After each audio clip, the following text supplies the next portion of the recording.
Sebelum kita mendengarkan firman Tuhan pada pagi hari ini, kita satukan hati kita berdoa. Allah Bapa yang bertahta dalam kerajaan surga, terima kasih Tuhan atas kasih karunia-Mu kami dapat bangun di pagi hari yang indah ini. Sebentar kami akan mendengarkan firman-Mu. Berkatilah hati dan pikiran kami Tuhan, agar mampu mendengar dan melaksanakan semua sesuai dengan firman-Mu. Di dalam nama anak-Mu Tuhan Yesus Kristus kami berdoa dan mengucap syukur. Amin. Firman Tuhan untuk kita pada hari ini diambil dari 1 Korintus 3 ayat 16. Tidak tahukah kamu bahwa kamu adalah bait Allah dan bahwa Roh Allah diam di dalam kamu? Demikianlah firman Tuhan.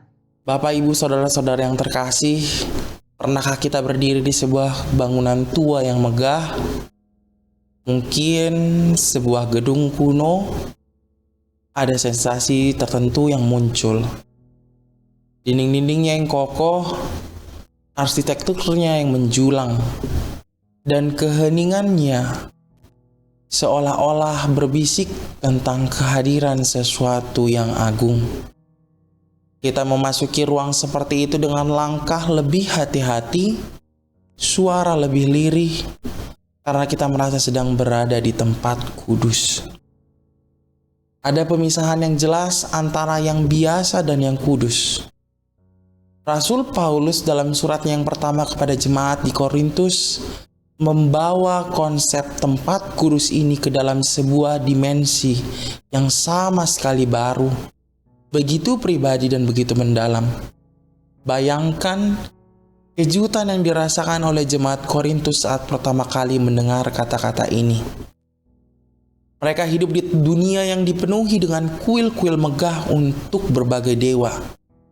Bagi orang Yahudi, Bait Allah di Yerusalem adalah pusat ibadah yang paling suci, tempat kehadiran Allah bersemayam.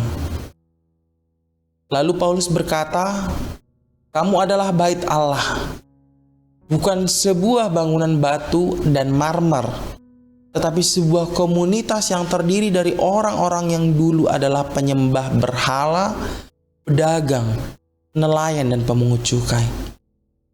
Mereka dengan segala kelebihan dan kekurangan, perselisihan dan kelemahan mereka adalah tempat kediaman Allah.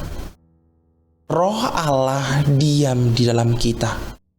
Tubuh kita, jiwa kita, keberadaan kita sehari-hari menjadi baitnya. Ini bukan sekedar metafora yang indah. Ini adalah realitas rohani yang fundamental. Pemahaman ini seharusnya mengubah cara kita memandang diri sendiri. Seringkali kita memiliki pandangan yang rendah tentang diri kita. Kita melihat kelemahan, kegagalan, dan ketidakkonsistenan kita. Namun, perenungan akan ayat ini mengajak kita untuk melihat diri kita melalui kacamata Allah.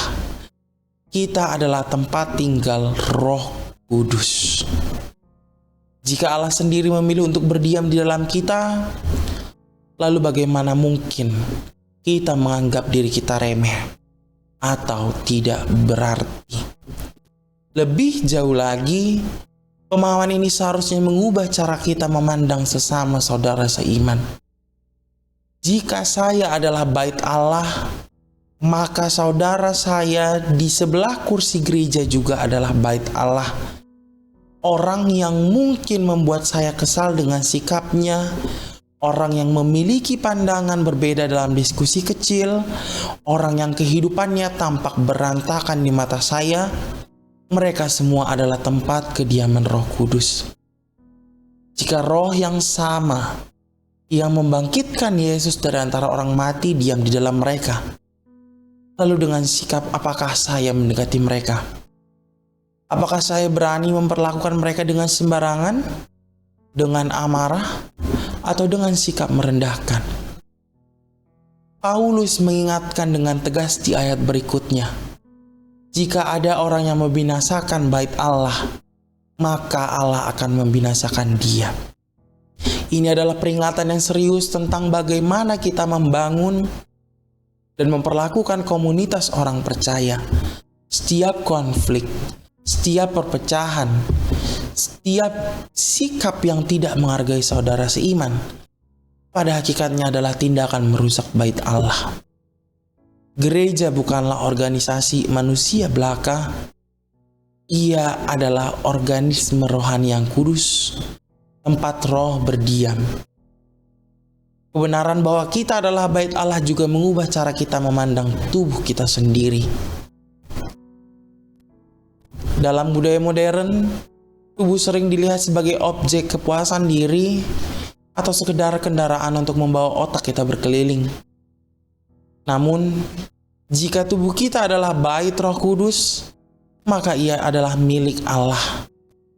Lebih penting lagi, apa yang kita lakukan dengan tubuh kita, di mana kita membawanya, apa yang kita lihat, dengar, bahkan sentuh, semuanya memiliki implikasi rohani.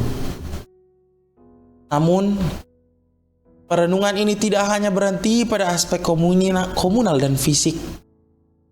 Ia berbicara secara pribadi tentang kehidupan doa dan ibadah kita. Jika roh Allah diam di dalam kita, maka kita tidak perlu pergi ke suatu tempat khusus untuk berjumpa dengan Tuhan. Kita tidak perlu mendaki gunung atau menyeberangi lautan untuk mencari hadirat-Nya. Karena hadirat-Nya ada di dalam diri kita. Saat kita berjalan di pasar, kita membawa bait Allah bersama kita.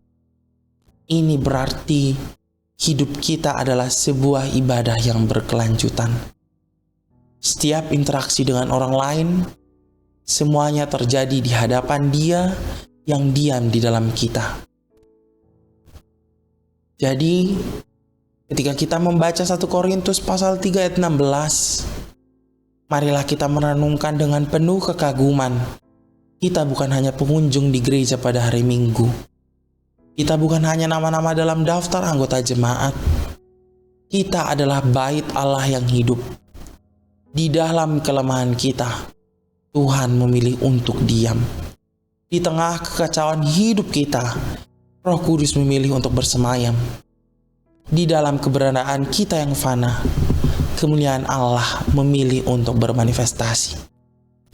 Bapak, Ibu, Saudara-saudari, biarlah kesadaran ini meresapi seluruh aspek kehidupan kita, membuat kita hidup dengan penuh Roh Kudus, kekaguman, tanggung jawab, karena kita adalah tempat kediaman Allah. Kiranya setiap langkah kita adalah prosesi kudus, dan setiap napas kita adalah ukupan doa bagi Dia yang tinggal di dalam kita. Amin, kita berdoa. Allah Bapa yang bertahta dalam kerajaan surga, terima kasih Tuhan atas sapaan firman-Mu pada pagi hari ini. Kami sudah mendengar Tuhan, biarlah firman yang kami dengar berdiam di dalam hati kami dan bertumbuh di setiap kegiatan kami, dan pada akhirnya dapat dirasakan oleh orang lain. Tuhan, kami berdoa untuk semua jemaat-Mu yang mungkin sedang dalam kesusahan atau dalam sakit. Tuhanlah yang memberkati mereka di setiap kesulitan mereka, di setiap sakit yang mereka rasakan, mungkin melalui obat ataupun perawatan medis. Tuhan, kami berdoa juga untuk semua jemaat-Mu yang sedang berbahagia atas pertambahan umur ataupun ulang tahun pernikahan. Tuhanlah yang menambahkan umur kepada mereka, agar setiap pertambahan umur mereka dapat memahami bahwa semua adalah karya Allah. Begitu juga dengan gereja-Mu ini Tuhan, AKBP Cijantung. Berkatilah semua kegiatan yang sudah direncanakan dalam tahun ini. Kiranya kehendak-Mu lah yang terjadi di setiap rencana dalam hidup kami. Sebentar Tuhan, kami akan melakukan aktivitas kami. Tuhanlah yang memberkati setiap kegiatan kami, dari kami keluar rumah sampai nanti kami istirahat pada malam hari. Semua kehidupan kami serahkan ke dalam tangan-Mu. Di dalam nama anak-Mu Tuhan Yesus Kristus kami berdoa dan mengucap syukur. Amin. Selamat menjalani hari ini, Tuhan Yesus memberkati.